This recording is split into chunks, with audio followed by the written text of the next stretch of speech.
கிளாஸ்ல நாம up to collective noun வரைக்கும் பார்த்தோம். இதுல ஏதாவது டவுட்ஸ் இருக்கா? இப்போ கலெக்டிவ் நவுன் அப்படின்னு நாம சொல்றோம். கலெக்டிவ் நவுன் அப்படின்னா என்ன? அதாவது in a collection, the things in a group, அதுதான் கலெக்ஷன், கலெக்டிவ். அப்போ இதுக்கு நாம என்ன வெர்பு போடணும் அப்படிங்கிறது தான் நாம பார்க்க வேண்டிய.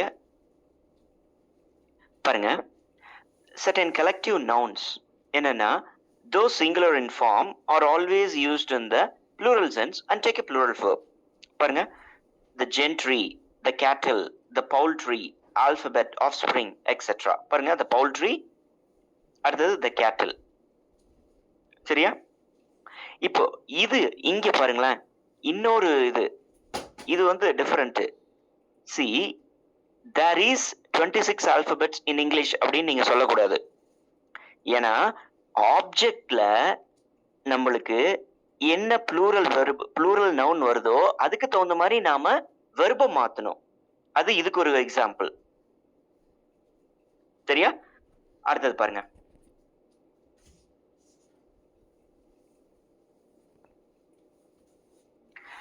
see, சில நவுன், அதாவது சில நவுன்ஸ் வந்து பாத்தீங்கன்னா நம்மளுக்கு they are always in a plural sense. சரியா? they are not collective noun but they are in a plural sense. they don't take a s form. அதாவது அதுக்கு வந்து நீங்க s சேர்த்த முடியாது. அது வந்து plural சென்ஸ்லயே இருக்கும். வேணா நாம அதை சிங்குலர் சென்ஸுக்கு மாத்தி பயன்படுத்திக்கலாம். அதுக்கு ஒரு சில வேர்ட்ஸை நம்ம ஆட் பண்ணிக்கலாம். பாருங்க, இந்த words hair, tissue, hair, issue, it's இந்த இடத்துல ஒரு கம்மா மிஸ்ஸிங்க. Hair, issue, advice, information, scenery, luggage, mischief, bread, abuse, furniture, இது எல்லாமே. நீங்க வந்து சீனரிஸ் சொல்ல முடியாது, ஃபர்னிச்சர்ஸ் தப்பு, இன்ஃபர்மேஷன்ஸ் தப்பு. அப்போ இதுக்கெல்லாம் என்ன பண்ணலாம்? Information, a piece of information, pieces of information, a piece of scenery. சரியா? சீனரி அப்படின்னு நம்ம சொல்றோம். அடுத்தது ஃபர்னிச்சர், சிங்கிள் ஃபர்னிச்சர். ஒரு ஃபர்னிச்சர் அப்படின்னாலே ஒரு இடத்துல இருக்கக்கூடிய எல்லாமே. பாருங்க, her hair has turned grey. Hair அப்படிங்கிறது இப்போ அதை சிங்கிளா நாம பயன்படுத்துறோம் அப்படின்னா ஸ்ட்ரெயின், ஹேர் ஸ்ட்ரெயின் அப்படின்னு நாம சொல்லலாம், ஒரு முடி. அப்போ இது வந்து ஹேர் அப்படின்னா ஃபுல்லா தான் நம்ம குறிக்கும். But it is singular verb, it takes singular verb. பாருங்க, the scenery of Kaushali is beautiful. எப்படி பாருங்களேன், the word remains in a plural sense but it takes singular verb. My luggage, the furniture was. இப்போ இந்த plural சென்ஸை நாம எப்படி வெளிப்படுத்துறது? பாருங்க, many pieces of advice, நான் உங்களுக்கு சொன்னேன்னா pieces of information, many items of furniture, many plots of land. புரியுதா? இதுக்கு முன்னாடி ஒரு சில adjectives நாம சேர்த்தோம், அவ்வளவுதான்.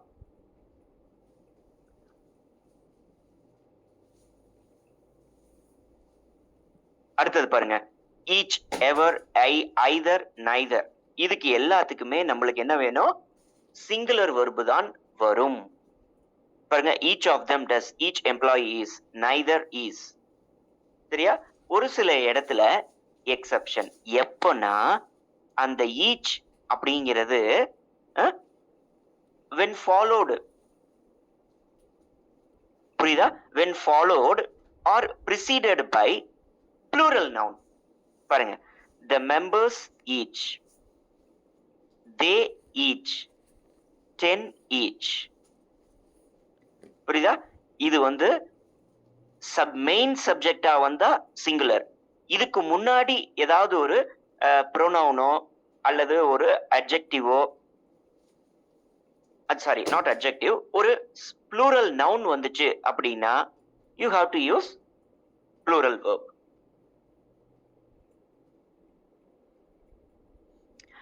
அதே மாதிரி ஆல்ரெடி நம்ம போன இதுலயே பார்த்தோம். All, any, more, most, some, everything, nothing, something, இது எல்லாத்துக்குமே பாருங்க நாம என்ன பண்றோம், சிங்குலர் வெர்ப் பயன்படுத்துறோம். ஆனா சில இடத்துல பாருங்க, all the typing has been, all the reports have. இப்ப இந்த இடத்துல எதை இது குறிக்குது அப்படிங்கிறது பாருங்க, maybe singular or plural depending on the meaning and takes verb accordingly. அந்த இடத்துக்கு தகுந்த மாதிரி இதை மாத்திக்கணும்.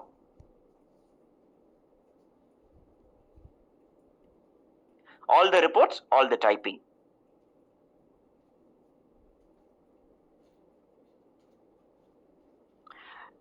அடுத்தது சில பேருக்கு எக்கனாமிக்ஸ், நான் உங்களுக்கு சொன்ன மாதிரி எக்கனாமிக்ஸ், பிசிக்ஸ், ஸ்டாட்டிஸ்டிக்ஸ் இதெல்லாம் பேரு.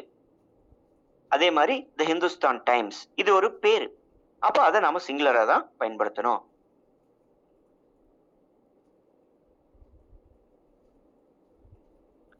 பாருங்க, இதெல்லாம் ஆல்ரெடி நம்ம பார்த்ததுதான். Everybody, every one, nobody, nothing, all, இது எல்லாமே it takes singular verb. Anybody, everybody, nobody, somebody, it refers to person. Anything, everything, nothing, something refers to things. பாருங்க, anyone, everyone, someone எல்லாமே சிங்குலர் verb தான். அடுத்தது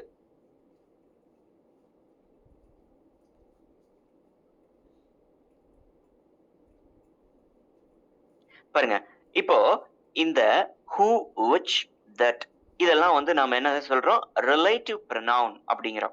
இதுக்கு இந்த ப்ரொனவுனுக்கு முன்னாடி என்ன வார்த்தைய, என்ன நவுனை நாம பயன்படுத்துறோம், அதுக்கு தகுந்த மாதிரி அது வெர்ப் எடுக்கும். பாருங்களேன், இப்ப இந்த இடத்துல தட் அப்படிங்கிற இந்த ப்ரொனவுனுக்கு முன்னாடி டிசீசஸ், அப்ப ப்ளூரல் வெர்ப். அதே மாதிரி இந்த தட்டுக்கு முன்னாடி பேப்பர்ஸ், இங்க plural verb. that prints paper, அதாவது this is the only one of the local papers. இங்க பாருங்களேன், இங்க இது சிங்குலர். ஏன் இதை சிங்குலர் அப்படின்னு சொல்றேன்னா, this is the only one of the local papers. நீங்க one of the அப்படின்னு வந்துட்டாலே இங்க ப்ளூரல் நவுன் தான் வரணும் followed by. ஆனா அது singular. he is one of the boys. இப்ப இதுக்கு ஒரு இன்னொரு மாற்று இது சொல்றேன் பாருங்க. he is one of the boys who is smart. புரியுதா?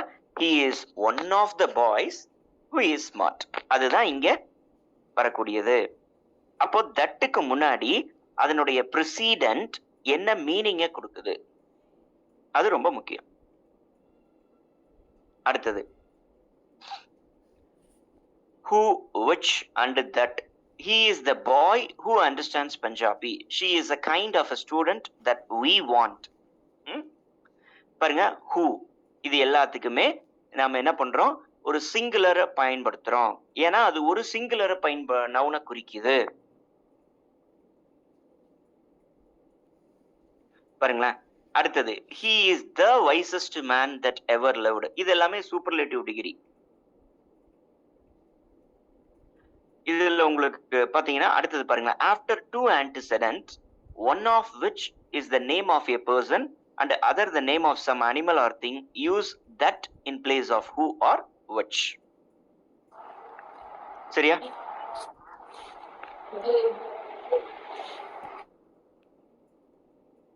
அடுத்தது பாருங்க,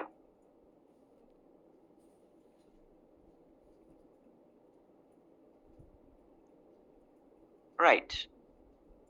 இது எல்லாமே நம்ம போன வாரம் பார்த்ததுதான்.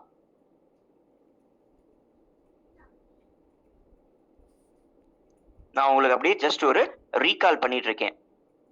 அடுத்தது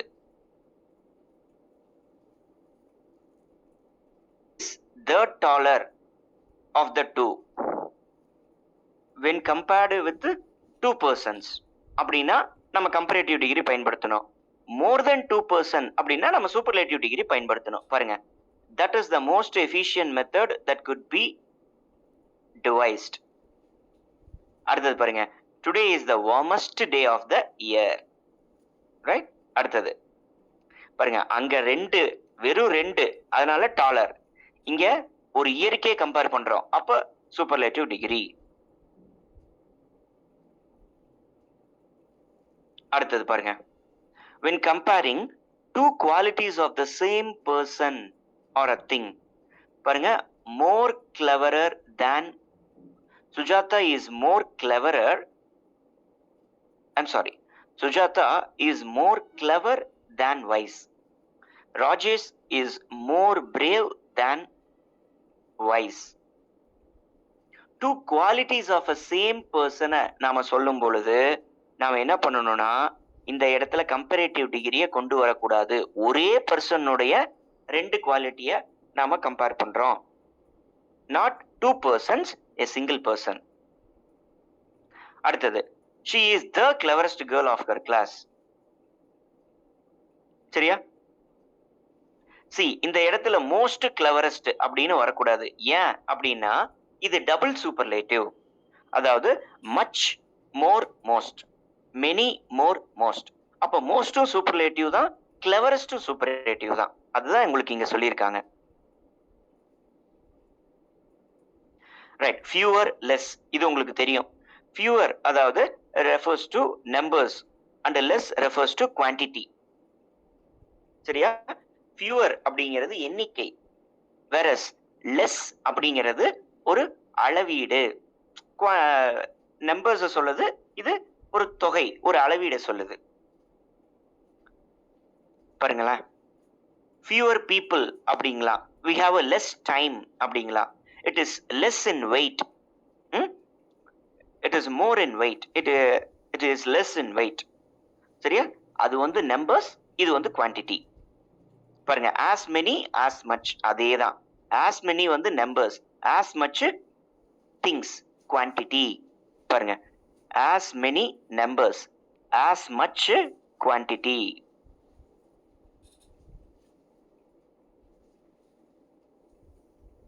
as much quantity. அடுத்தது, சில வார்த்தைகளுக்கு நாம என்ன பண்ணணும், எல்டர் எல்டஸ்ட், ஓல்டர் ஓல்டஸ்ட். இதுல சில இதுக்கு நாம பாருங்களேன், இதை வச்சு உங்களுக்கு நான் சொல்றேன். ஐ ஆம் த எல்டஸ்ட். இதுல Gupta is older than his assistant. அதாவது எல்டர் வேற, ஓல்டர் வேற. அர்த்தம் நான் சொல்றது புரியுதா உங்களுக்கு? எல்டர் வேற, ஓல்டர் அப்படிங்கிற அர்த்தம் இந்த இது வேற. அப்போ நம்ம ஓல்டருக்கு தேன் போட்டுக்கிறோம், அதே மாதிரி எல்டருக்கு டூ போடுறோம். இது ஞாபகம் வச்சுக்கணும். நாட் எல்டர் தேன் சொல்லக்கூடாது. சரியா? ஓல்டருக்கு தேன் போடுறோம், எல்டருக்கு டூ போடுறோம். அதே மாதிரி டபுள் நெகட்டிவ்ஸ், நான் சொன்ன மாதிரி டபுள் சூப்பர்லேட்டிவ்ஸ் சொன்னா, அது மாதிரி டபுள் நெகட்டிவ்ஸ், ஸ்கேர்ஸ்லி ஹார்ட்லி. அதாவது ஹார்ட்லி நாட் எக்ஸ்பெக்ட் அப்படின்னு சொல்லக்கூடாது. ஒன்னா ஹார்ட்லினாவே யூ டு நாட் எக்ஸ்பெக்ட் அப்படின்னு அர்த்தம். ஸ்கேர்ஸ்லினாவே நாட் அவைலபிள்.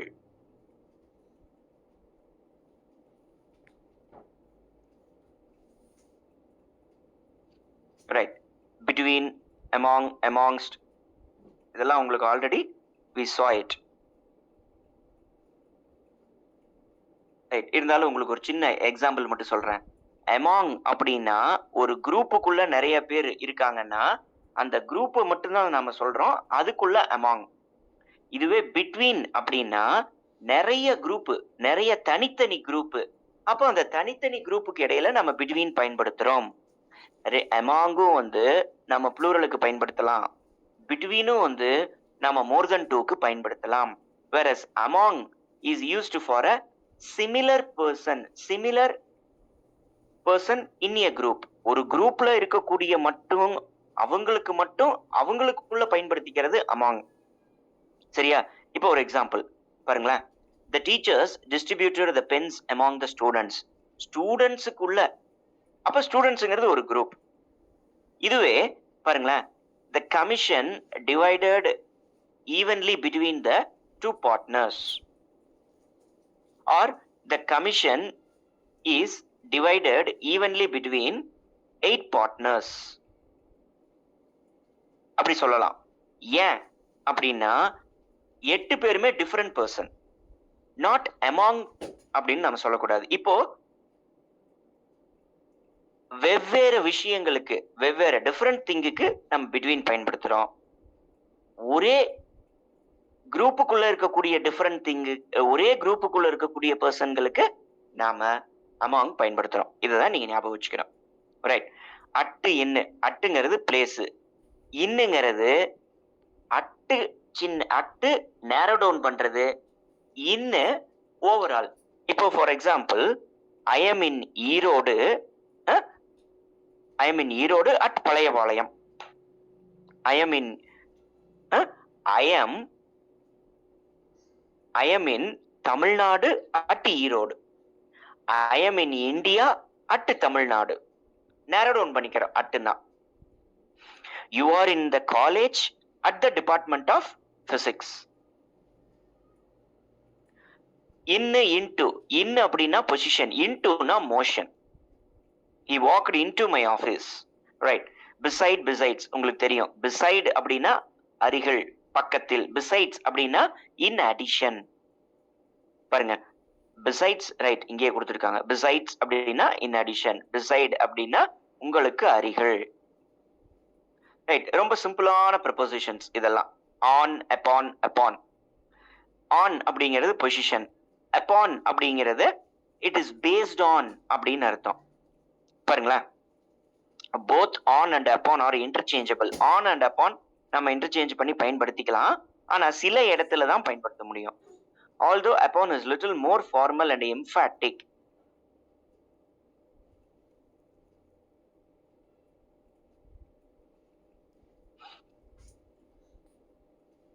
பாருங்க, please place the book on the table. சிம்பிளா இருக்கக்கூடிய விஷயங்களுக்கு நம்ம on பயன்படுத்திக்கலாம். கொஞ்சம் ஃபார்முலா இருக்கக்கூடிய விஷயங்களுக்கு நாம அப்பான் பயன்படுத்தணும். பாருங்க, ஆன் வேற, அப்பான் வேற, அப் ஆன் வேற. அதாவது ஒரே வார்த்தையா பயன்படுத்தலாம், அல்லது வெர்போட சேர்த்தி அது தனியா பயன்படுத்தலாம். பாருங்க, it will be necessary to step up on the school. ஸ்கூல்ல நீ ஸ்டெப் அப் பண்ணணும். Whereas இதே upon அப்படிங்கிறது it is based upon the scientific data.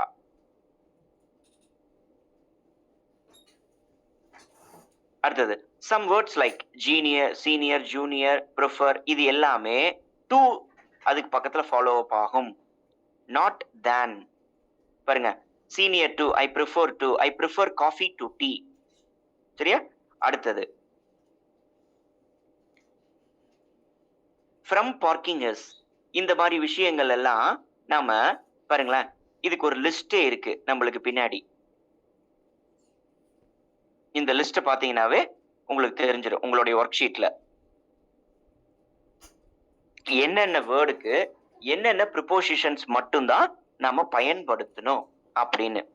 பாருங்க, அக்கம்பனைடு வித், அக்கம்பனைடு பை ரெண்டுமே பயன்படுத்தலாம். Agree with, agree to, agree upon, agree to, agree on. அதே மாதிரி அக்ரி டு, ரைட், எங்கடா 3 இல்லையன்னு பார்த்தேன். Right, agree to, agree upon, agree on. Adapted to, adapted for, adapted from. சரியா? இப்போ இந்த லிஸ்ட்டை நீங்க படிச்சிட்டீங்கன்னா உங்களுக்கு இதை படிச்சுட்டு இதை நீங்க என்ன பண்ணணும், ஒரு சென்டென்ஸ்ல அப்ளை பண்ணி பார்க்கணும். அப்படின்னாதான் இது நீ can retain in your memory. இதை நீங்க ஒவ்வொரு இதையும் நீங்க இதை பயன்படுத்திக்கிட்டே இருக்கணும். ப்ரிப்போசிஷனை பொறுத்த வரைக்கும் it not comes out of by memory but by practice. ப்ரிப்போஷனை நீங்க பயன்படுத்தி பார்க்கணும், அப்பனாதான் இது வரும். ஏன்னா இதுக்கு புரிஞ்சுக்கிற மாதிரியான ஒரு ஒரு ஒரு அதாவது இதுக்கு பேர் என்ன சொல்லலாம், ஒரு லாஜிக் இல்லை. ஏன் அந்த வேர்டுக்கு பக்கத்துல அந்த ப்ரிப்போசிஷன் வருதுன்னா அது ரூல். புரியுதா? இத நீங்க ஒரு லாஜிக்கோட அண்டர்ஸ்டாண்ட் பண்ணணும் அப்படின்னா முடியாது. அப்போ ப்ரிப்போசிஷனை நீங்க என்ன பண்ணணும், you have to practise it. நல்லா பிராக்டிஸ் பண்ணிக்கிட்டே இருக்கணும். இதுல இத பயன்படுத்தும் போது உங்களுக்கு அந்த லாஜிக் அந்த இடத்துல கரெக்டா வந்துடும். அதுதான் இங்க மேட்டர். இதுல லாஜிக்கை வச்சு நீங்க மனப்பாடம் பண்ண முடியாது. பை பிராக்டிஸ் அந்த சிச்சுவேஷன்ல இதை பொருத்தி பாத்தீங்கன்னா அந்த லாஜிக் முழுமை அடைஞ்சிடும். வெறும் சிம்பிளா அந்த வேர்டையும் ப்ரிப்போஷனை மட்டும் பாத்தீங்கன்னா அது உங்களுக்கு கொஞ்சம் புரியாத மாதிரி தெரியும். பாருங்க, இப்போ ஒரு எக்ஸாம்பிள் நான் உங்களுக்கு சொல்றேன். பாருங்க, you are liable to all the consequences. சரியா? நீங்க liable அப்படின்னாலே என்ன அர்த்தம்? அவர்களுக்கு நீங்கள் என்ன ஃபாலோ பண்ணி ஆகணும், அதற்கு நீங்கள் அடிபணிய வேண்டும், அதற்கு ரெஸ்பான்சிபிலிட்டிஸ் எடுத்துக்கணும். சரியா? பாருங்க, just proceed further. Simple. Just make a move and proceed to left. பாருங்க, proceed with right guidance. to அப்படின்னா ஒரு பிளேஸ், இதுவே with அப்படின்னா ஒன்றோடு, a matter begin. புரியுதா? பாருங்க, I wait at அப்படின்னா அது பிளேஸ், இதுவே வெயிட் ஃபார் அப்படின்னா ஒருவருக்காக. ஐ வெயிட் ஆன் அப்படின்னா a customer. இப்ப பாருங்களேன், see, don't wait for me சொல்றோமா, எனக்காக வெயிட் பண்ணாத. Please wait at the bus stand place.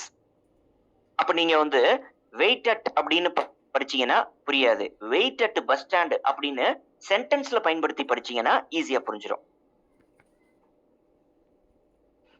பாருங்க, இந்த வார்த்தையெல்லாம் நீங்க ஞாபகம் வச்சுக்கணும். bear with, begin with, believe in something, belong to. Right? I was betrayed into his hands, beware of something. சொல்றமா, caution, blame of an offense, other to,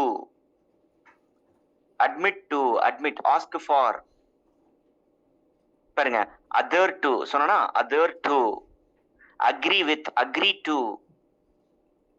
alight from, அலைட்னா கீழே இறங்குறது, ஒரு வண்டியில இருந்து கீழே இறங்குறதுக்கு பேரு அலைட். ரைட்? இந்த மாதிரி இங்க கொடுத்திருக்கிற எல்லா வேர்ட்ஸையும் நீங்க என்ன பண்ணணும், மெயினான வேர்ட்ஸ் இங்க கொடுத்திருக்காங்க. சோ இதை எல்லாத்தையும் நீங்க அதாவது பயன்படுத்தி பார்க்கணும். வெறும் அதை மனப்பாடம் மட்டும் பண்ணீங்கன்னா மண்டையில நிக்காது. பயன்படுத்தி பார்க்கணும், சென்டென்ஸா பயன்படுத்தி பார்க்கணும்.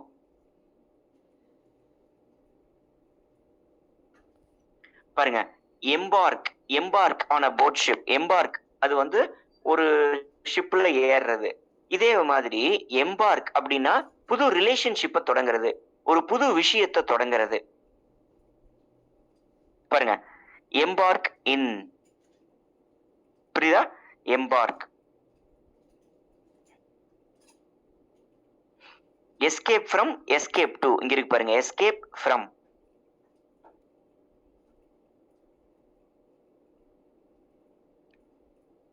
இந்த மாதிரி நம்மளுடைய வேர்ட்ஸ், முக்கியமான வேர்ட்ஸ், மற்ற எல்லாத்துக்குமே பார்த்துக்கணும் நீங்க.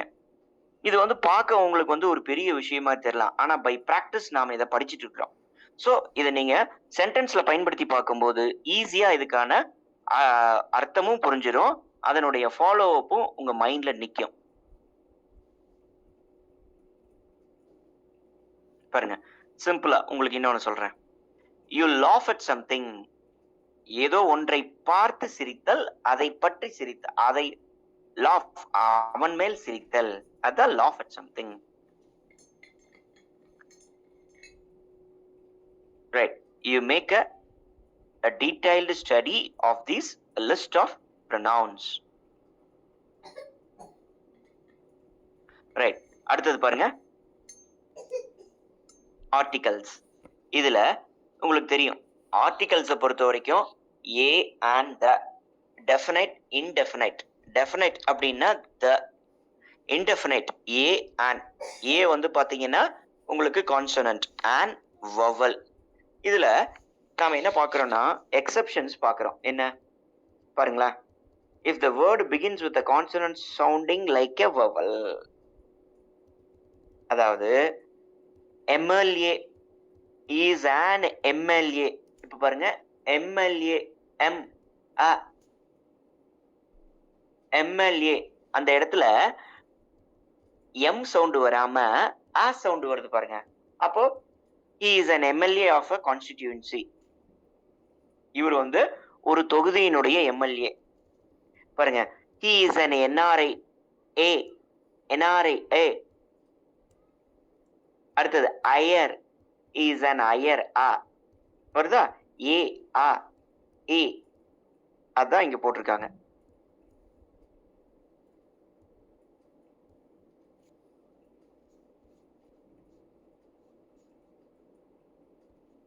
அடுத்தது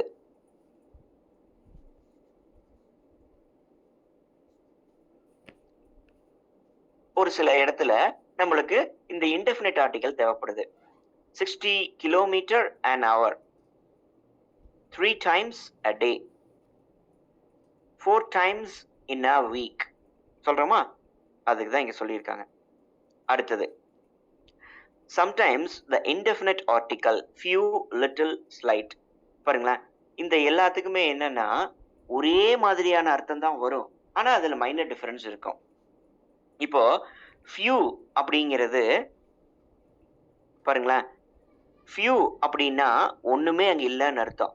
இதுவே a few அப்படின்னா அங்க ஏதாவது கொஞ்சமாச்சு இருக்குன்னு அர்த்தம். பாருங்க few a fewக்குள்ள வித்தியாசம். a few அப்படின்னா பாசிட்டிவ், few அப்படின்னா நெகட்டிவ் அப்படிங்கன்னு வச்சுக்கோங்களேன்.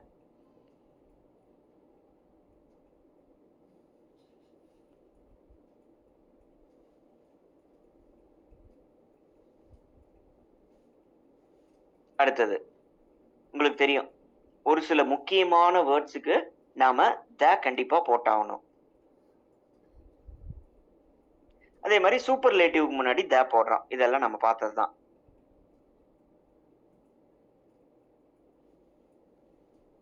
இதெல்லாம் வந்து பேர்லயே வரக்கூடிய விஷயம். ஹெவன்லி பாடிஸ், சில விஷயங்கள் வந்து பாத்தீங்கன்னா rare of the rarest things, உலக அதிசயங்கள், the Taj Mahal, the Eiffel tower, இதெல்லாம் வந்து ரேர். அதுக்கெல்லாம் நாம போடுறோம். இதெல்லாம் நம்ம ஆல்ரெடி ஆர்டிகல்ஸ்ல பார்த்ததுதான். அதாவது ஒரு எர்த்லி பாடிஸ்க்கு நம்ம த போடணும், ஒரு மியூசிக்கல் இன்ஸ்ட்ருமெண்ட்டுக்கு நம்ம த போடணும், த வயலின், த கிட்டார், த தப்லா. சரியா? அதே மாதிரி ரிவர்ஸ்க்கு முன்னாடி த போடணும். இது எல்லாமே நாம சில நெசசரிஸ் ஆஃப் த பாருங்களேன். த பைபிள், த ஆட்டோபயோகிராஃபி, த குரான், த ராமாயணா, த மகாபாரதா, இதெல்லாமே வந்து எபிக், அதாவது எபிக்ஸ் அப்படின்னு நாம சொல்றோம். த ஹிமாலயாஸ். சரியா? அப்போ இதெல்லாம் வந்து உங்களுக்கு ஆல்ரெடி தெரிஞ்சதுதான்.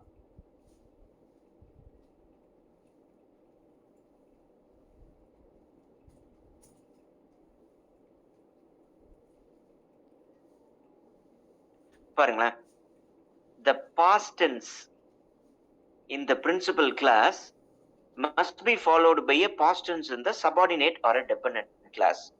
இப்போ இங்க பாருங்களேன், I felt that she was a little worried, I felt that she is little worried அப்படின்னு சொல்லக்கூடாது. நீங்க பாஸ்ட்ல ஆரம்பிச்சீங்கன்னா மெயின் கிளாஸ, சபார்டினேட் கிளாஸும் பாஸ்ட்ல தான் வரணும். பாஸ்ட்ல தான். I found that he was guilty, not he is. சில இடத்துல நாம என்ன பண்ணுவோம்னா எக்ஸெப்ஷன்ஸ், அது என்ன, யுனிவர்சல் ட்ரூத்துக்கு எக்ஸெப்ஷன். பாருங்க, I told him that honesty is the, இதெல்லாம் வந்து பாத்தீங்கன்னா மாற்றவே முடியாத விஷயம். அப்போ அதுக்கு வந்து நாம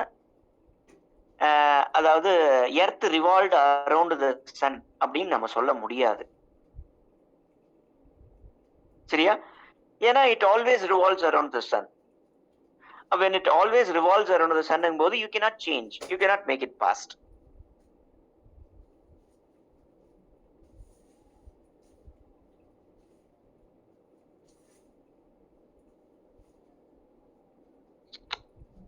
இப்போ conjunctions or words, அடுத்தது பாருங்களேன், problems in conjunctions.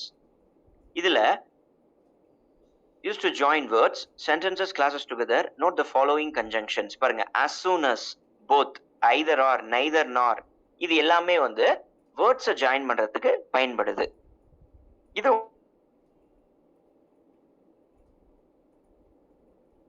அங்க தேன் வந்துரும் பாருங்க எல்லா சென்டென்ஸ்லயும். இதை நீங்க ஞாபகம் வச்சுக்கணும். இந்த ஃபாலோ அப்ப நீங்க படிச்சு வச்சுக்கணும், அவ்வளவுதான். தோனா 8, சரியா? அதுதான் இங்க கொடுத்துருக்காங்க. நோ சூனர் பாருங்க, தோ எட், இதுல முக்கியமானது உங்களுக்கு தெரியாது வந்து இதுதான். அதே மாதிரி நோ சூனர் தேன், தோ எட், மத்ததெல்லாம் உங்களுக்கு தெரியும். as soon as, போத்னா அண்டு வரணும், எய்தர்னா ஆறு வரணும், நெய்தர்னா நாறு வரணும், இதெல்லாம். அடுத்தது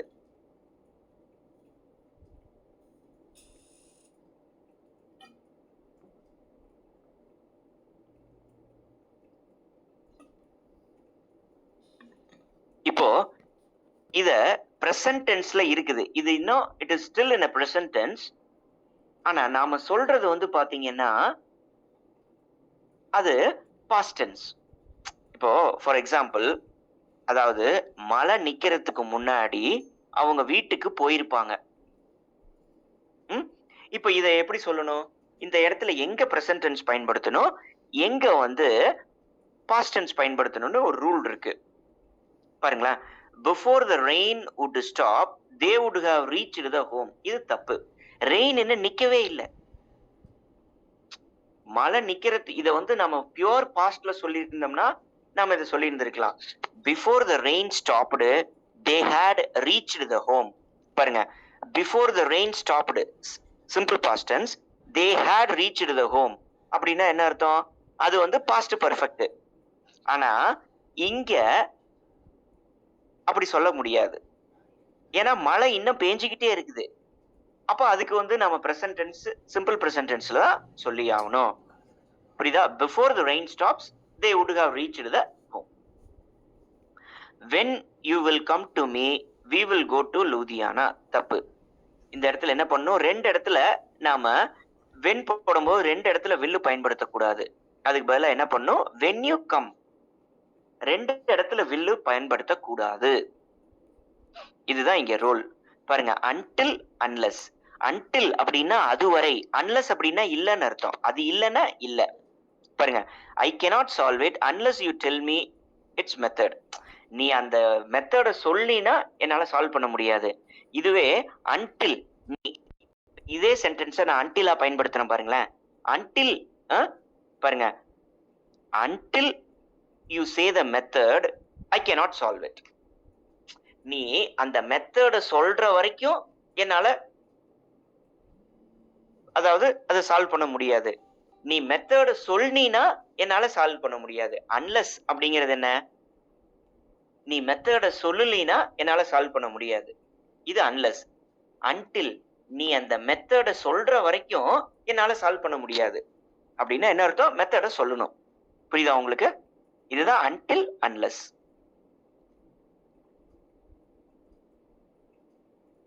இதெல்லாம் நம்ம ரேர் கேஸா பயன்படுத்தும். I do not doubt that, I doubt weather.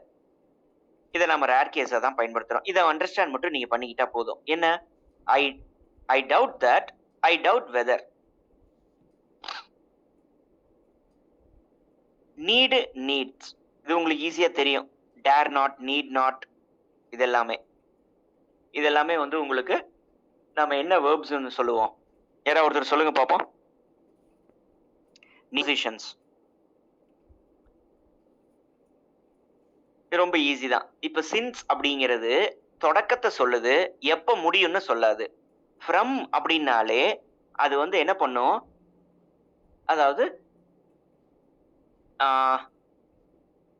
அதாவது சின்ஸுக்கும் ஃப்ரம்முக்கும் ஒரு வித்தியாசம் இங்க சொல்லியிருக்கிறாங்க பாருங்களேன். Since indicates a point of time with the present perfect or a present perfect continuous tense. From indicates a point of time with all other tenses. அதாவது சின்ஸுக்கு நீங்க present perfect or present perfect continuous tense பயன்படுத்திக்கலாம். from வந்து எல்லா டென்ஸுக்கும் பயன்படுத்தலாம். அதை தான் இங்க சொல்றாங்க. பாருங்க, I have done nothing since yesterday. She will go to school from today. பாருங்களேன், சின்ஸ் அதாவது ஐ ஹாவ் பிரசன்ட் பெர்ஃபெக்ட்டுக்கு since or present perfect continuous டென்ஸுக்கு, ஃப்ரம்முக்கு காமனா. இதுவே ஃபார் அப்படிங்கிறது பீரியட்ஸ்க்கு பயன்படுத்துறது, ஒரு டைம் அதாவது டியூரேஷனுக்கு பயன்படுத்துறது தான் ஃபார். நான் 3 மணி நேரமா நின்றுட்டு இருக்கிறேன். I have been waiting here for more then hours. For. சரியா? அடுத்தது பாருங்க, இது எல்லாமே உங்களுக்கு தெரிஞ்சதுதான். as long as you remain in the office you will get no rest. அடுத்தது wait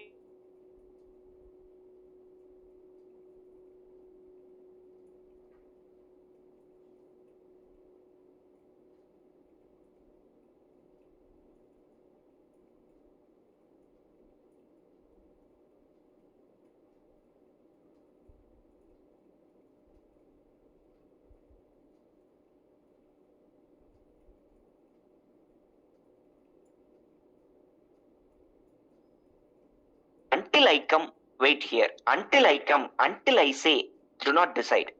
நான் சொல்ற வரைக்கும் எதையும் முடிவு பண்ணாத, அவ்வளவுதான்.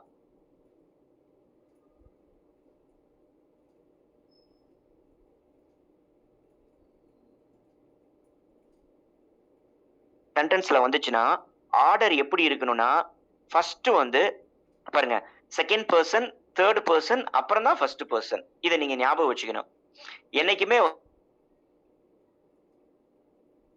வந்து நம்மளுடைய ஃபர்ஸ்ட் பர்சன் அது வந்து கடைசியில தான் வரணும்.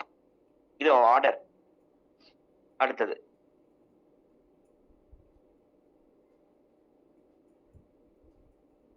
இது வந்து நம்ம ஞாபகம் வச்சுக்க வேண்டியது. இந்த வேர்ட்ஸுக்கு அடுத்ததெல்லாம் ப்ரிப்போஷனே தேவையில்லை. இது நீங்க ஞாபகம் வச்சுக்கலாம். பாருங்க, do not use that with the words like how, whether, why, what. questioning, interrogative சில இதுல நாம தட்டு பயன்படுத்த கூடாது. இதை நீங்க ஞாபகம் வச்சுக்கலாம். இத ஃபுல்லா படிச்சுட்டு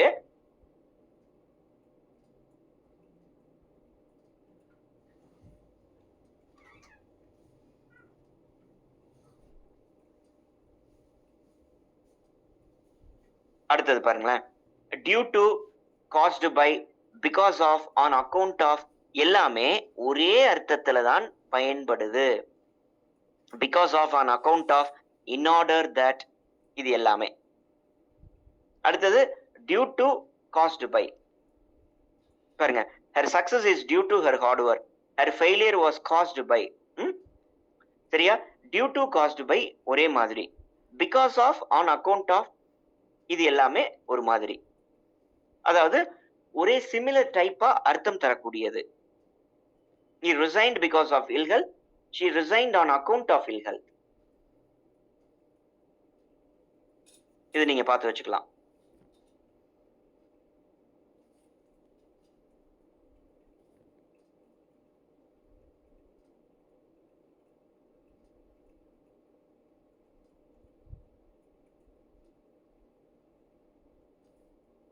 பாருங்களேன், இந்த இடத்துல நாம ஒரே விஷயத்துல ஒரே திங்குக்கு நிறைய இது சொல்லும் போது அங்க ரிப்பீட்டட் இட்டு தேவையில்லை. அதைத்தான் நாம இங்க சொல்றோம். the course is challenging and inspiring. அந்த இடத்துல an inspiring ன்னு தேவையில்லை.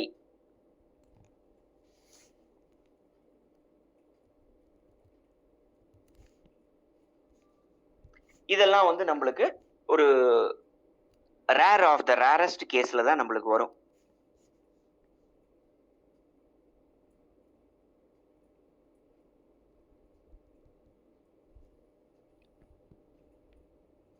அதாவது எப்ப நாட்டு எங்க பயன்படுத்தணும் அப்படிங்கிறது ஒரு விஷயம் இருக்கு. she is proficient, பாருங்களேன், she is proficient not only in desk but also in marketing. இந்த இடத்துல நாட், நாட் நார். சரியா? அது ஒரு சின்ன டைப்போகிராபிக்கல் எரர். இது இந்த இடத்துல நாட். அந்த வார்த்தையை எதுக்கு அடுத்தது பயன்படுத்தணும், அதுதான். பாருங்களா, அடுத்தது ரிடண்டன்சி. ரிடண்டன்சி அப்படிங்கிறது என்ன?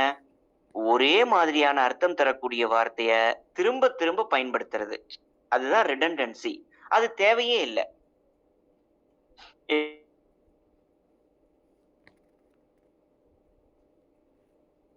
அர்த்தத்தை தரக்கூடிய ரெண்டு வார்த்தைய நாம பயன்படுத்துறது ஒரு சென்டென்ஸ்ல. For example, I will return back on Monday. இப்போ ரிட்டர்னாலே டு கம் பேக் அப்படின்னு அர்த்தம்.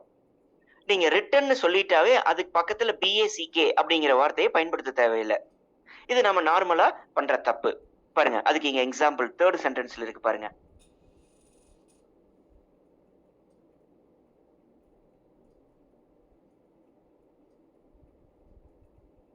Returned or back. ஒன்னா ரிட்டர்ன் பயன்படுத்தணும் அல்லது கம் பேக் அப்படின்னு பயன்படுத்தணும். அல்லது சில சமயம் I will be back on Monday. புரியுதா உங்களுக்கு? கான்டெக்ஸ்ட் வைஸ் இதை புரிஞ்சுக்கணும். I will return on Monday, I will come back on Monday, I will be back on Monday. இப்போ இதுல ஃபர்ஸ்ட் ரெண்டு சென்டென்ஸ் வந்து ஃபார்மல், தேர்ட் சென்டென்ஸ் வந்து இன்ஃபார்மல். புரியுதா? இப்படி பயன்படுத்துறாங்க ஷார்ட் ஹேண்டா. But I will return back on Monday அப்படின்னு சொல்லக்கூடாது. அதுதான் ரிடண்டன்சி. இப்ப பாருங்க, இதுக்கு ஒரு எக்ஸாம்பிள், இன்னொரு எக்ஸாம்பிள் பாருங்களேன். அதாவது ஷார்ட் பீரியட் ஆஃப் டைம் அப்படின்னு சொல்லக்கூடாது. he took a very short period of time to explain the concept. இதுல ஷார்ட் பீரியட் ஆஃப் டைம் அப்படிங்கிறது பீரியடும் ஒண்ணுதான், டைமும் ஒண்ணுதான். Period refers to time. டைம்ல ஒரு ஷார்ட் ஒரு சீக்வன்ஸ் தான் பீரியட். புரியுதா உங்களுக்கு? அப்போ அப்ப நான் சொன்ன இந்த example, he explained the concepts in a short period. ஒரு ஷார்ட் பீரியட்ல he became famous. In a short period of time he became famous. இது redundancy. In a short period he became famous. கொஞ்ச நாள்லயே அவன் பெரிய ஃபேமஸ் ஆயிட்டான். புரியுதா? Redundancy. அதுக்கு இங்க எக்ஸாம்பிள்ஸ். சரியா? உங்களுக்கு புரிஞ்சிருக்கும்னு நினைக்கிறேன். அடுத்தது ரீடிங் காம்ப்ரிஹென்ஷன். ரீடிங் காம்ப்ரிஹென்ஷனை பொறுத்த வரைக்கும் நீங்க உங்களுடைய அதாவது ஃபர்ஸ்ட் ரீடிங் கேப்பபிலிட்டி, அந்த ரீடிங் கேப்பபிலிட்டியில ஸ்கில்ஸ் தேவை. என்ன? அண்டர்ஸ்டாண்ட், ஃபாஸ்ட் ரீடரா இருக்கணும் நீங்க. தென் ஸ்பீடா அண்டர்ஸ்டாண்ட் பண்ணணும். அண்டர்ஸ்டாண்ட் பண்ணதை வச்சு அதுக்கு பேரு தான் நீங்க என்ன பண்ணணும்? இன்ஃபர். INFER. இன்ஃபர் அப்படின்னா என்ன? நீங்க என்ன புரிஞ்சுக்கிறீங்க அதுல. Then you have to make a decision to give an answer. அப்போ இதுல நீங்க என்ன பண்ணணும்? You must be a very fast reader. You must be you must have a good and a fast understanding practice. சரியா? நீங்க சீக்கிரமா புரிஞ்சுக்கிற அளவுக்கு உங்களுக்கான பயிற்சி இருக்கணும். அப்படின்னாதான் சீக்கிரமா புரிஞ்சுக்க முடியும். அப்போ ஒரு விஷயத்த நல்லா ஸ்பீடா படிச்சு பார்க்கணும். அதுக்கு இப்போ இந்த எல்லாமே எப்படி வரும்? ஒரே இதா வராது. இத நீங்க பை பிராக்டிஸா கொண்டு வரணும்.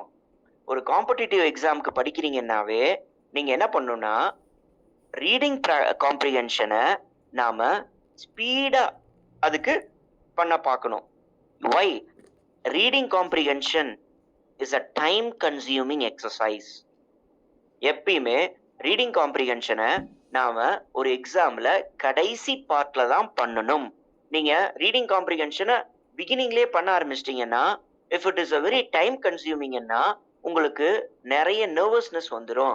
அந்த ரீடிங் காம்ப்ரிஹென்ஷன் வந்து உங்களுக்கு நிறைய டைம் கன்சியூம் ஆச்சுன்னா உங்களுக்கு அந்த ரீடிங் காம்ப்ரிஹென்ஷனையும் பண்ண முடியாது. அதுக்கப்புறம் நீங்க ஃபெமிலியரா உங்களுடைய ஸ்ட்ரென்த்தா இருக்கக்கூடிய பார்ட் ஆஃப் த எக்ஸசைஸ்லயும் அடுத்தது பண்ண முடியாது.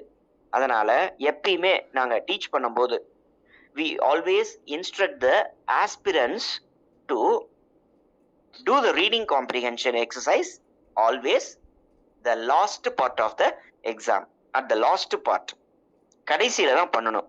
ஸ்பீடா படிக்கணும், ஸ்பீடா அண்டர்ஸ்டாண்ட் பண்ணணும், ஸ்பீடா ஒப்பீனியன் ஃபார்ம் பண்ணி கொஸ்டின்ஸ்க்கு ஆன்சர் பண்ணணும். It comes by practice. இப்போ இதை எப்படி நாம பண்ணலாம்? அதாவது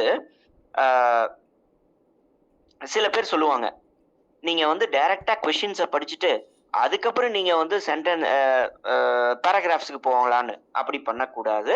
அது உங்களுக்கு always time double consuming process. அது எக்ஸ்ட்ரா நிறைய டைம் எடுக்கும். ஏன்னா காம்படிட்டிவ் எக்ஸாம்ஸ்ல கொடுக்குற எந்த பேசேஜஸ்மே இட் இஸ் நாட் டைரக்ட். நீங்க வந்து டைரக்டா அங்க கேட்கிற கொஸ்டினுக்கு அங்க டைரக்டான ஆன்சர் இருக்க போறது இல்ல. இன்ஃபர், நீங்க என்ன பண்ணணும், அதை புரிஞ்சுக்கணும். என்ன புரிஞ்சுக்கிட்டீங்களோ அதை வச்சுதான் அங்க ஆன்சர் பண்ண முடியும். ஸோ ஃபர்ஸ்ட் பேசேஜை ரீட் பண்ணிடணும். புரியுதா உங்களுக்கு? அதுதான் இங்க முக்கியம்.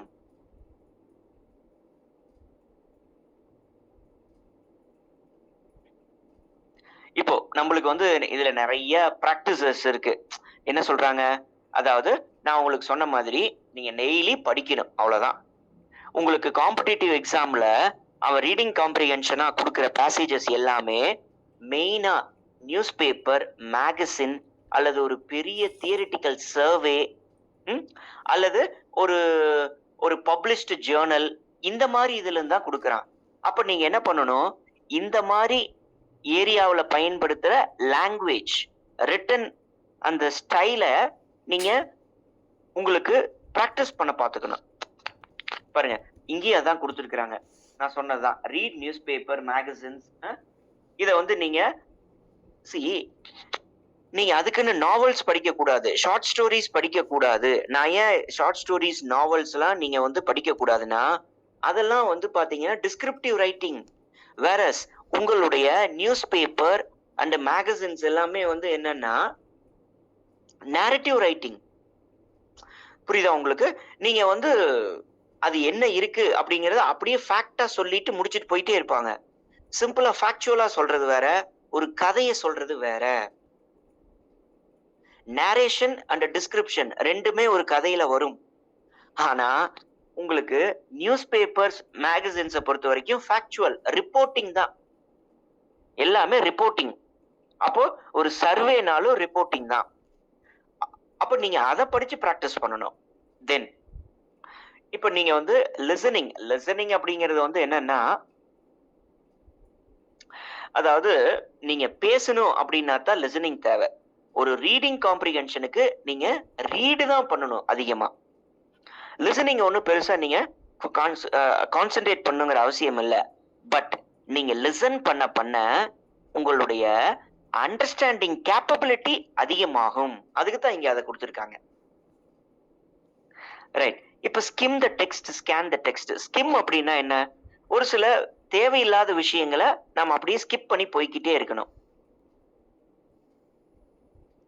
அதாவது அதுக்கு என்ன பண்ணணும் அப்படின்னாவே ரீடிங் வெரி ஃபாஸ்ட் ரீடிங் வேணும். அடுத்தது நம்ம படிக்கவே அதனுடைய எசன்ஸை ஸ்கேன் பண்ணிடணும். பாருங்க, specific piece of information, specific words, ஒரு அந்த பேசேஜினுடைய ஸ்பெசிபிக் இதை நம்ம கண்டுபிடிச்சிடணும். அடுத்தது இது வந்து நீங்க என்ன பண்ணணும், தேவையில்லாத விஷயத்த அங்க நோட் பண்ணவே கூடாது, மைண்ட்ல ஏத்திக்க கூடாது. இதுதான் வந்து நாம ரீடிங் காம்ப்ரிஹென்ஷன்ல முக்கியமா பண்றது. என்ன?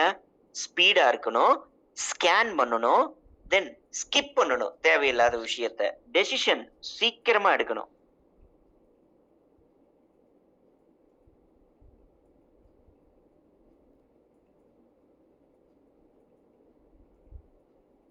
Reading comprehension it's comes by practice.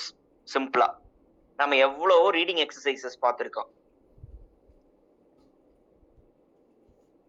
பாருங்க, நீங்க இதுல இருக்கிற எல்லாத்தையும் நீங்க ஃபாலோ பண்ணீங்கனாலும் நீங்க படிச்சாதான் ரீடிங் காம்ப்ரிஹென்ஷன் வரும்.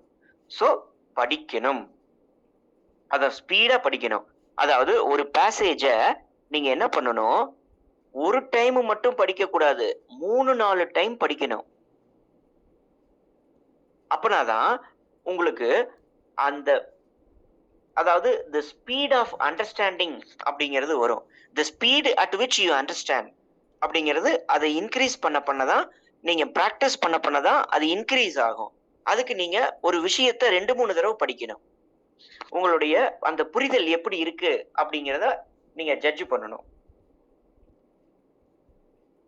அடுத்தது essay writing. Right, writing comes by practice. ரைட்டிங்க்கு முதல்ல என்ன வேணும்? ரீடிங் வேணும்.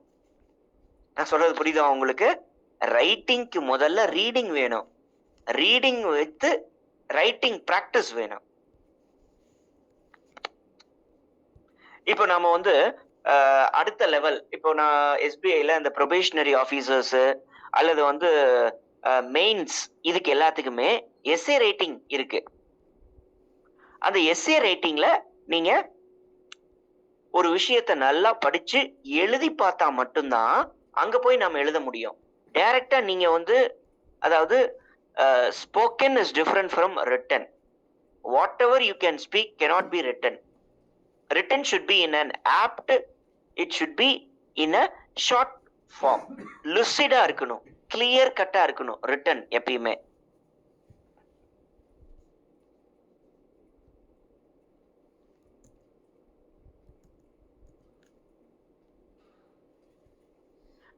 அதாவது நீங்க எப்பயுமே ஒரு டாபிக் சென்டென்ஸ் அப்படின்னு சொல்லுவோம் ரிட்டனை பொறுத்த வரைக்கும். Select a topic pudding to your ideas. அதுதான் டாபிக் சென்டென்ஸ். டாபிக் என்ன இதை கொடுத்திருந்தாலும், நீங்க எதை எழுதினாலும் அதுக்கு ஒரு டாபிக் வேணும். அதுக்கப்புறமேலு you should begin with introduction, அப்புறம் பாடி ஆஃப் த எஸ்ஏ, அதுக்கப்புறம் கன்க்ளூஷன். பாருங்க, introduction, body of the essay, then conclusion. அவ்வளவுதான். இது நார்மலா நம்ம எஸ்ஏ ரைட்டிங்ல பிகின் பண்றதுதான். இது நாம காலங்காலமா, அதாவது மோர் தென் இயர்ஸ், 1ஆவதுல இருந்து கிட்டத்தட்ட நம்ம காலேஜ் முடிக்கிற வரைக்குமே இதை படிச்சிருக்கிறோம். For more then 14 years we had learnt.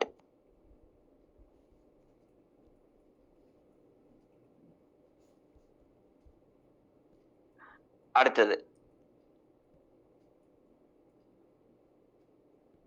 பாருங்க, பி கன்சைஸ். கன்சைஸ் அப்படின்னா என்ன?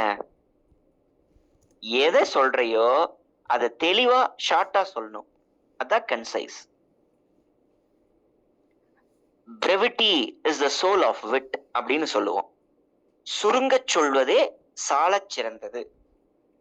நீங்க சொல்றத நீட்டா சுருக்கமா புரியும்படி சொல்லிடணும். அதுதான் எஸ்ஏ ரைட்டிங். அதுக்கு ஸ்ட்ரக்சர் இருக்கு. அந்த ஸ்ட்ரக்சர் என்ன? இன்ட்ரோடக்ஷன், பாடி, கன்க்ளூஷன். இன்ட்ரோடக்ஷன்ல நம்மளுக்கு வந்து அந்த டாபிக் சென்டென்ஸ் வந்துடணும், நம்ம எதை பத்தி பேசுறோம் அப்படிங்கிறத.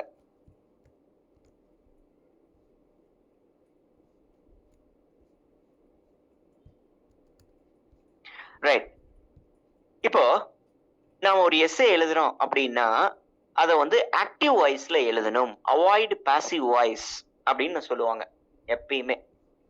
ஆனா ஒரு நியூஸ் பேப்பர் என்னைக்குமே அது பாஸ்ட் ரிப்போர்ட்டிங் சென்டென்ஸ்ல தான், அது ரிப்போர்ட்டட் ஸ்பீச்ல தான் இருக்கும்.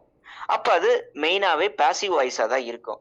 நீங்க என்ன பண்ணணும்? எஸ்ஏ ரைட்டிங் அப்படிங்கிறதுக்கு தனியா புக்ஸ் படிச்சு அதுக்கப்புறமேல அதை டெவலப் பண்ணணும். அப்படின்னாதான் உங்களுக்கு ஆக்டிவ் வாய்ஸ்ல எழுத வரும். ஏன்னா நீங்க நியூஸ் பேப்பர், மேகசின்ஸ் எல்லாமே ரிப்போர்ட்டட் ஸ்பீச்ல இருக்கும். ரிப்போர்ட்டட் ஸ்பீச் எல்லாமே பாஸ்ட் டென்ஸ். ஒரு எஸ்ஏவை நீங்க பாஸ்ட் டென்ஸ்ல எழுதக்கூடாது. மெயினா நாம ஆக்டிவ் வாய்ஸ்ல தான் பயன்படுத்தணும் அதை. அதாவது உங்களுடைய அந்த வாய்ஸ் அப்படிங்கறது நாம ரொம்ப ஆக்டிவா வச்சுக்கிறோம். அதுதான் ஆக்டிவ் வாய்ஸ். உயிரோட்டமா இருக்கக்கூடியது, இப்போ கரண்டா இருக்கக்கூடியது, அதுதான் ஆக்டிவ். லைவ்லி. உங்களுக்கு எவ்வளவு அர்த்தம் சொல்றேன் பாருங்க ஆக்டிவ் வாய்ஸ் அப்படின்னா. ஏன்னா ஒரு படிக்கும் போது ஒரு எஸ்ஏவை ஆக்டிவ் வாய்ஸ்ல இருந்தாதான் அது நம்மளுக்கு லைவ்லியா தெரியும். Right.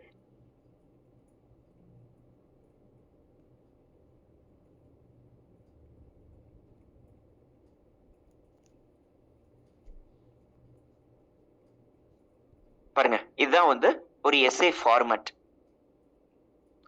Introduction, body of the essay, அதுல நாம பிரிச்சுக்கிறோம். Paragraph 1, 2, 3, conclusion.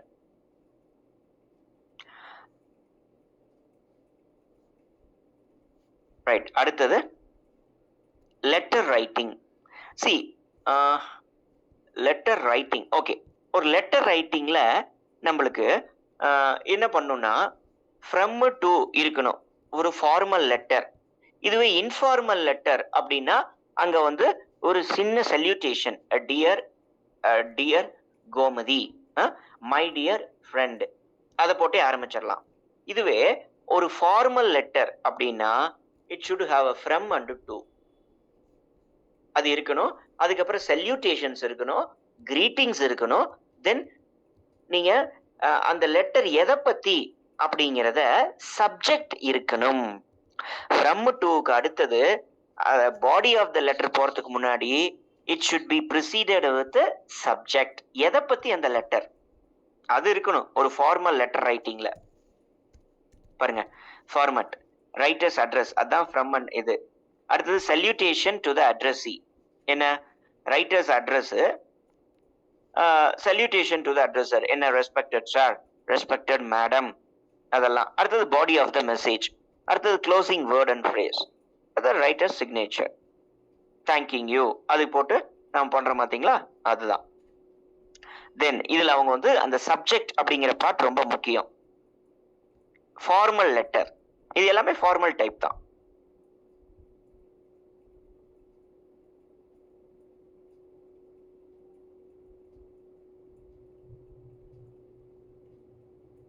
பாருங்க சல்யூட்டேஷன்ஸ், இதுக்கு வந்து பாருங்க டியர். இப்போ டியர் அப்படின்னாலே அது இன்ஃபார்மல் லெட்டர், பர்சனல் லெட்டர்.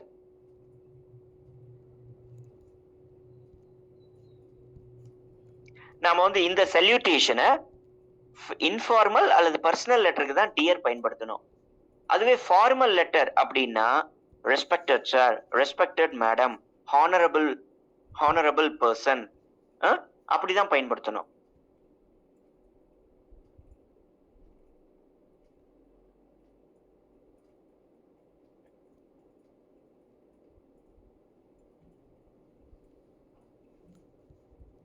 பாருங்க, ஃபார்மல், ஒரு ஃபார்மல் லெட்டருக்கு நாம எப்படி பயன்படுத்தணும் அப்படிங்கறத சொல்லியிருக்காங்க பாருங்க.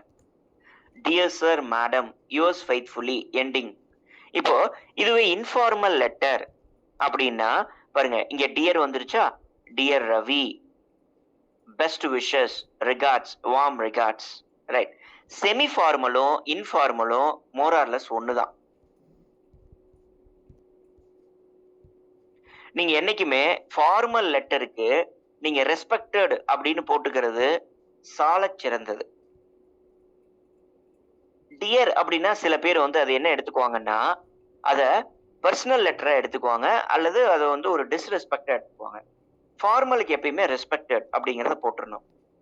தென் செமி ஃபார்மல், இன்ஃபார்மல் எல்லாமே ஒண்ணுதான், ஒண்ணு பெரிய வித்தியாசம் கிடையாது. இப்போ இந்த இடத்துல yours faithfully, yours truly, yours obediently, இந்த மாதிரி சொல்றோம். இது ஆனா இங்க யுவர்ஸ் லவ்விங்லி, இந்த மாதிரி சொல்றோம்.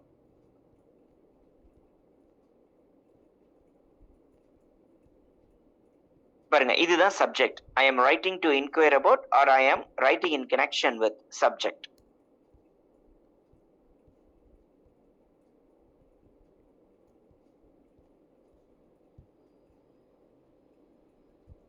பாருங்க, இது ஒரு format. Dear Shobha, I hope you and your family are all well. It was such a pleasure to see you again last summer. Right. எப்படி பிகின் பண்றாங்க பாருங்க. இதுவே ஒரு ஃபார்மல் லெட்டரா இருந்தா ரெஸ்பெக்டட் ஷோபா, ரெஸ்பெக்டட் மேடம், அந்த இடத்துல பேரே வராது.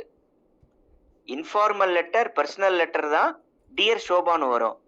ரெஸ்பெக்ட், அந்த கிரீட்டிங்ஸ்ல, அந்த சல்யூட்டேஷன்ஸ்ல நாம என்ன சொல்றோம், respected madam, respected sir, respected principal, respected inspector, right. இப்படிதான் போட்டு எழுது. ஓகே ஸ்டூடெண்ட்ஸ், இப்போ உங்களுக்கு இதுல ஏதாவது டவுட், இன்னைக்கு நடத்தின கிராமர், இல்ல இதுக்கு முன்னாடியான கிராமர், அல்லது உங்களுக்கு பொதுவா எது டவுட் இருந்தாலும் கேளுங்க.